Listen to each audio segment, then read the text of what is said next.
नमस्कार, BVM news में आपका स्वागत है। मैं हूं ममता बघेल। चलिए बात करेंगे खबरों में सबसे पहले बात करेंगे फरीदाबाद की। हरियाणा की बीजेपी जेजेपी गठबंधन सरकार ने पीजी कक्षाओं के लिए प्राइवेट कॉलेजों में 10% सीट बढ़ाई है, लेकिन सरकारी कॉलेजों में इन सीटों को नहीं बढ़ाया गया है, जिसके विरोध में एनएसयूआई के पूर्व प्रदेश महासचिव कृष्ण अत्री के नेतृत्व में सरकारी कॉलेज के गेट के सामने जमकर नारेबाजी करते हुए प्रदर्शन किया गया और पुतला फूंक कर रोष प्रकट किया गया। नाराज छात्रों ने राज्यपाल, मुख्यमंत्री और एमडी यूनिवर्सिटी के नाम प्रिंसिपल को ज्ञापन सौंपा है और मांग की गई है कि शिक्षा के निजीकरण को बढ़ावा न देते हुए सरकारी कॉलेजों में भी सीटों को बढ़ाया जाए, क्योंकि किसान और मजदूर के बच्चे महंगी फीस देकर नहीं पढ़ सकते। ऐसे में सरकारी कॉलेजों में भी सीटों को बढ़ाया जाना लाजमी है, यही गरीब छात्रों के हाथ में होगा। यूनिवर्सिटी की तरफ से कल 29 नवंबर को एक पत्र जारी किया गया है, जिस पत्र के अंतर्गत एमडी यूनिवर्सिटी के अंतर्गत आने वाली सभी जो भी जितने भी कॉलेज हैं उन सभी में पीजी कक्षाओं में 10% सीट बढ़ा दी गई है। तो आज ये पुतला इसलिए फूंका गया है कि अगर सरकार, पहली बार ऐसा देखने में आ रहा है कि सरकार अपने सरकारी तंत्र को फेल करने में लगी हुई है। सरकार सरकारी कॉलेजों में सीट न बढ़ा करके प्राइवेट कॉलेजों में सीट बढ़ा करके निजीकरण को बढ़ावा दे रही है। शिक्षा में भी बाजारीकरण का काम कर रही है। अब जो बच्चे गरीब किसान मजदूर परिवारों के बच्चे हैं, जो ग्रामीण तबके से जुड़े हुए हैं, जो ज़्यादा फीस नहीं भर सकते, वो बच्चे कहाँ जाएंगे? इसलिए आज हमने पुतला फूंका है और प्रिंसिपल महोदय के माध्यम से हम हरियाणा के राज्यपाल, जो तमाम यूनिवर्सिटियों के चांसलर होते हैं, हरियाणा के शिक्षा मंत्री, हरियाणा के मुख्यमंत्री, डीएचई के डायरेक्टर, एमडी यूनिवर्सिटी के वाइस चांसलर के नाम ज्ञापन सौंपा है और उनसे यही है कि भाई जिस प्रकार से अपने प्राइवेट कॉलेजों में सीट बढ़ाई है, उसी प्रकार से सरकारी कॉलेजों में भी सीट बढ़ाएं, ताकि हमारे जो गरीब तबके के बच्चे हैं ये अपना सरकारी कॉलेजों में पढ़ाई पूरी करके अपनी पढ़ाई सुचारू रूप से कर सकें। चलिए बात करेंगे अगली खबर की। 10 साल पुराने पेट्रोल व 15 साल पुराने डीजल के वाहनों पर पाबंदी लगाना तथा पॉल्यूशन फैलाने वाले बड़े वाहनों पर ट्रैफिक पुलिस ने अपना अभियान चलाया है। ट्रैफिक पुलिस ने सोहना रोड बल्लभगढ़ स्थित संजय कॉलोनी पुलिस चौकी के सामने पॉल्यूशन फैला रहे वाहनों के चालान काटे तथा पुराने वाहनों को जब्त कर लिया।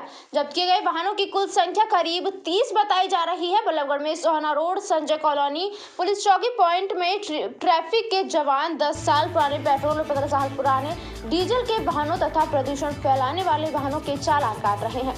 दरअसल सर्वोच्च न्यायालय लंबे समय से ऐसे वाहनों पर पाबंदी लगाने के आदेश कर रहा है, लेकिन कुछ समय तो पुलिस का यह अभियान चलता है, लेकिन बाद में ठंडा हो जाता है। लेकिन फरीदाबाद पुलिस के हर पॉइंट पर ऐसे वाहनों को जब्त किया गया है जो 10 और 15 साल पुराने पेट्रोल डीजल के वाहन हैं।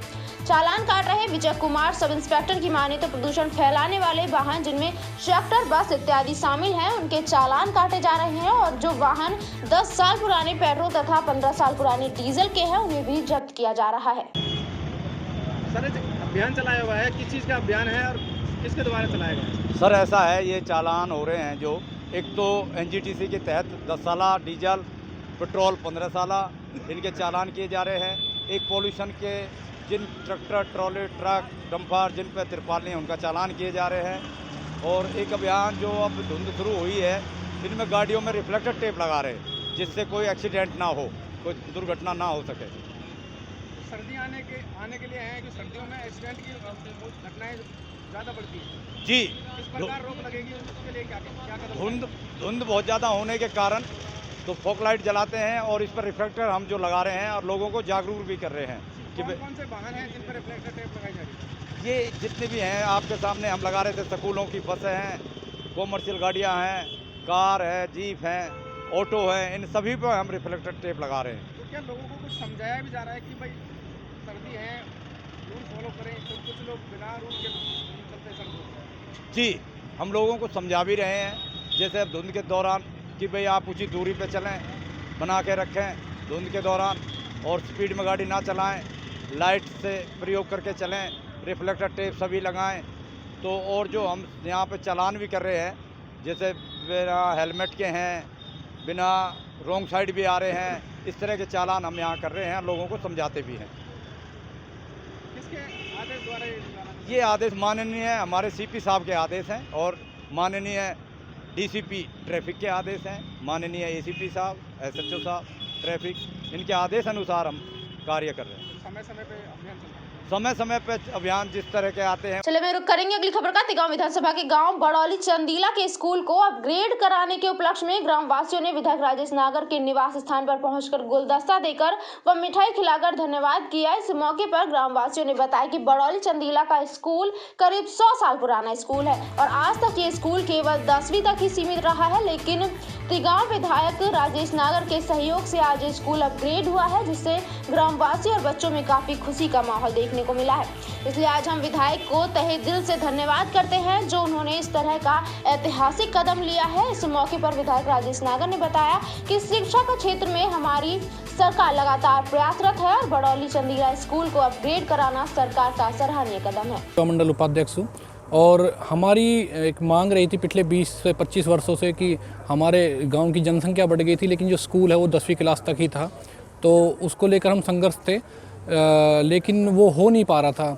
लेकिन हम विधायक जी के पास आए और इनके सहयोग से अब कहीं जाकर बहुत मेहनत हुई है और पूरे गांव का सहयोग रहा, सबका आशीर्वाद रहा। विधायक जी ने पूरी कोशिश की और कोशिश सफल हुई है और हमारा ग्राम विकास युवा मंडल का जो सपना था वो भी पूरा हुआ है और हमारा गांव अब 12वीं तक हो गया, जिसमें हमारी तीनों स्ट्रीम साइंस साइड भी है, कॉमर्स भी है और आर्ट साइड भी है और लेटर भी आ चुका है। तो अब हम बस यही दुआ करते हैं कि जल्दी से जल्दी अगले सेशन में अप्रैल से वो क्लासेस शुरू हो जाए। तो हम विधायक जी का बहुत बहुत धन्यवाद करते हैं कि इनके आशीर्वाद से काम हुआ और हमारे शिक्षा मंत्री कंवरपाल गुर्जर जी का भी हम धन्यवाद करते हैं जिनके सहयोग से, आशीर्वाद से और हमारे पुराना था उसके लिए इनकी एक मांग थी बहुत पुरानी कि भाई हमारे स्कूल को अपग्रेड किया जाए। ये अब तक 10वीं तक था, 10th तक था, इसको ये अपग्रेड करा के 12th करना चाहते थे। क्या समस्याएं आती थी जो अपग्रेड कराना पड़ा? देखो, मैं इसके लिए अपने मुख्यमंत्री जी मनोहर लाल खट्टर जी को, अपने शिक्षा मंत्री कंवरपाल गुर्जर जी को धन्यवाद देता हूँ जो उन्होंने हमारी यहाँ की जो ये मांग थी बहुत पुरानी उसको माना और स्कूल को अपग्रेड कराया। और यहाँ पे पहले जो हमारी बच्चियाँ थी या हमारे जो बच्चे थे 10वीं के बाद 10th के बाद वो स्कूल नहीं जा पाते थे या जाते थे तो उनको दूर जाना पड़ता था, उनके लिए एक बहुत बड़ा अब एक सुनहरा मौका है कि वो यहाँ से 11th और 12th करेंगे, 11वीं 12वीं करेंगे और बच्चे यहाँ से पढ़कर आगे निकलेंगे। शिक्षा क्षेत्र में और क्या क्या महत्वपूर्ण कदम उठाए हैं? देखो, जब से हरियाणा बना है किसी सरकार ने शिक्षा के बारे में ध्यान नहीं दिया।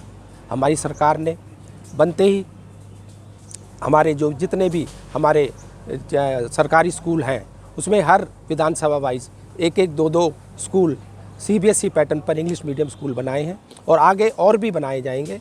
उसी के तहत हमारे तिगांव में जो ये भी 100 साल के करीब पुराना स्कूल था उसको CBSE कर दिया गया है और को एजुकेशन उसमें बच्चे और बच्चियां दोनों पढ़ेंगी वो भी कर दिया गया है और उसकी बिल्डिंग भी 4.5 करोड़ के लागत से बन के तैयार होने वाली है।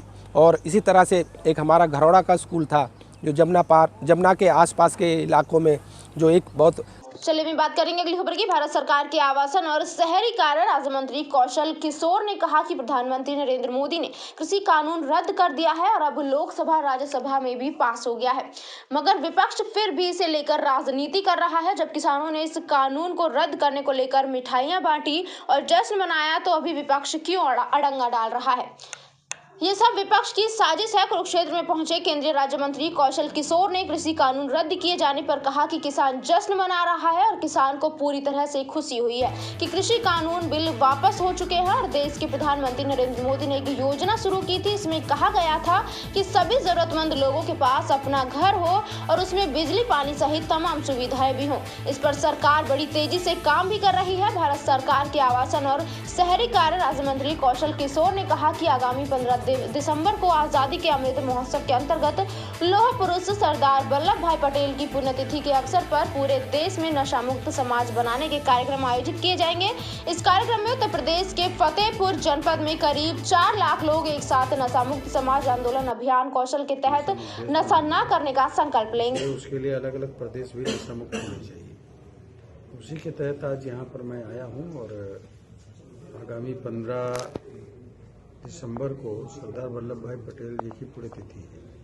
इस अवसर पर पूरे देश में कार्यक्रम है और उत्तर प्रदेश के फतेहपुर जनपद में 4 लाख लोग स्मोक फ्री और नशा मुक्त जिला बनाने के लिए 4 लाख लोग एक साथ संकल्प लेंगे, जो लिम्का बुक ऑफ रिकॉर्ड में भी दर्ज होगा। और 4 लाख लोगों के द्वारा संकल्प करने का ये पहला आयोजन है। तो इस तरीके से पूरे देश में वो नई पीढ़ी के बच्चों को नशे से बचाना है कि नशे की दुनिया में न जाए। आगामी 15 अगस्त 2022 को आज़ादी के 75 साल पूरे होंगे, तब तक के 75 लाख लोगों को नशा न करने का संकल्प लेना है। इसमें हरियाणा के लोग को जिम्मेदारी दी गई कि कम से कम 5 लाख लोग हरियाणा से अपने एक साथ 15 अगस्त 2022 को संकल्प लें कि वो अपने जीवन में कभी नशा नहीं करेंगे। हर महीने में एक व्यक्ति को नशा न करने के लिए जोड़ेंगे। इससे उनकी संख्या लगातार दूनी होती चली जाएगी और वो जल्दी समय आएगा कि हरियाणा नशा मुक्त होगा, पंजाब नशा मुक्त होगा, जी सर, आपका ये राजस्थान नशा मुक्त होगा और आपका हिमाचल प्रदेश भी नशा मुक्त होगा।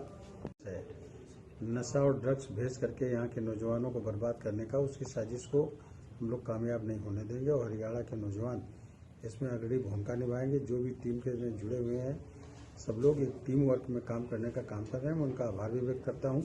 चलिए मैं बात करें कुरुक्षेत्र के लाडवा में व्यापारी से देसी कट्टे से फायर कर नकाबपोश 4,70,000 रुपए छीन कर ले गए और हाथापाई में एक नकाबपोश को चोट लगी। मौके से पुलिस को मोटरसाइकिल मिली है और लाडवा बावेन रोड पर देर रात दुकान से घर लौट रहे एक सीमेंट व्यापारी से बाइक सवार 4 नकाबपोश बदमाशों ने पिस्तौल के बल पर लूटपाट की। उस पर गोली भी चलाई। गनीमत रही कि गोली व्यापारी को नहीं लगी। व्यापारी से 4,70,000 से भरा बैंक नोटों का बैग वो लेकर फरार हो गए। पुलिस ने मामला दर्ज करके छानबीन शुरू कर दिया और सीआईए स्टाफ की टीम भी पहुंची और मौके पर छानबीन शुरू की। व्यापारी से इस तरह की लूटपाट को लेकर व्यापारियों में रोष बना हुआ है। हम कुरुक्षेत्र रहते हैं। हम लगभग 6:15 पे दुकान को ताला मार के सामने जो हमारी कार खड़ी थी उसमें बैठने लगे। इतनी देर में 2 व्यक्ति आए, एक बाएं की तरफ से एक दाईं तरफ से, और हमारे साथ छीना झपटी करने लगे और कहने लगे कि हमें मजबूर मत करो कुछ करने को। दोनों के हाथ में कट्टे थे। एक ने मुझ पर हवाई फायर भी किया। इतनी देर में उनका एक साथी पीछे से बैग लेकर भाग गया, जिसका हमने पीछा भी किया। एक व्यक्ति को हमने पकड़ा भी, लेकिन वो बड़ी फुर्ती से हमसे छुड़ा के हमसे भाग गया। कुछ पता नहीं लगा कौन व्यक्ति था कौन नहीं। सर कितने पैसे की लूट हुई? लगभग 4,70,000। सामने आया क्या है पूरा मामला सर? ये मामला ये अशोक कुमार भाटिया हैं। ये इनकी यहाँ पे लाडवर से बबैन रोड पे जहाँ पीर है उसके पास दुकान है लोहे की, गेंदा सिंह बैसाखा सिंह के नाम से। और ये हर रोज़ की तरह शाम को दुकान बंद करके जाते हैं। तो गाड़ी में इन्होंने पैसे सामान वगैरह रख दिया था। इतनी देर में ये बता रहे हैं इन्होंने जो सूचना दी है कि 2 लड़के आगे से आए, उनके पास देसी कट्टे थे। उन्होंने एक फायर भी किया और इनसे जो है ना बैग गाड़ी में से उठा के और वो छीन के भाग गए। सर कितने की लूट हुई? 4,70,000 रुपये इन्होंने बताया। सर आगे क्या कार्रवाई जारी है? कार्रवाई तफ्तीश जारी है जी। हमारी टीमें आई हुई हैं, सीआईए स्टाफ की टीम आ चुकी है। चले मैं रुक करेंगे अगली खबर का। दिल्ली सरकार ने राजधानी के लोगों को बड़ी राहत देते हुए पेट्रोल के दामों में 8 रुपए तक की कमी कर दी है। ये फैसला दिल्ली सरकार ने आज कैबिनेट की बैठक के बाद लिया है। दिल्ली सरकार ने बैठक में बड़ा फैसला लेते हुए पेट्रोल पर लगने वाले 30% के वैट को लगभग 11% घटाते हुए 19.40% कर दिया है। पेट्रोल की कीमत अब दिल्ली में 8 रुपए प्रति लीटर तक घट गई है। इस तरह अब दिल्ली में पेट्रोल की कीमत 103 रुपए से घटकर 95 रुपए हो गई है।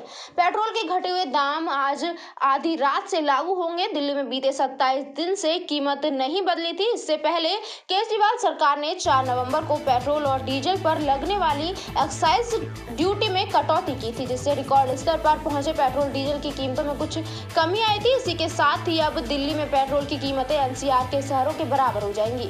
इससे उन वाहन चालकों को बहुत फायदा होगा जो दिल्ली में कीमत कम होने के चलते नोएडा, गाजियाबाद, गुरुग्राम आदि जाकर पेट्रोल भरवाते थे। केंद्र सरकार ने पहले ही पेट्रोल डीजल पर टैक्स घटा दिया था, जिसके बाद से राज्य सरकारों पर दबाव था कि वह अपने स्तर पर वैट की कीमतों में कमी कर जनता को राहत दे। उत्तर प्रदेश समेत कई राज्य पहले ही पेट्रोल डीजल पर लगने वाले वैट को कम कर चुके हैं। बात करेंगे अब अगली खबर की। बंगाल की खाड़ी में बन रहा कम दबाव के कारण आंध्र प्रदेश और उड़ीसा पर चक्रवाती तूफान का साया मंडराने लगा है। दरअसल बंगाल की खाड़ी में एक चक्रवाती संरचना विकसित हो रही है जो 4 दिसंबर यानी शनिवार तक आंध्र प्रदेश उड़ीसा तट तक पहुंच सकती है। इसके कुछ देर बाद ही ये चक्रवाती तूफान जवाद का रूप ले लेगा और समुद्री तटों के आसपास रहने वाले मछुआरों के लिए अलर्ट जारी कर दिया गया है और उन्हें सुरक्षित स्थानों पर लौटने के लिए कहा गया है। बंगाल की खाड़ी में हो रही हलचल के कारण मौसम विभाग ने आज से 4 दिनों तक इन राज्यों में लगातार भारी बारिश की चेतावनी जारी कर दी है। इसके अलावा मौसम विभाग ने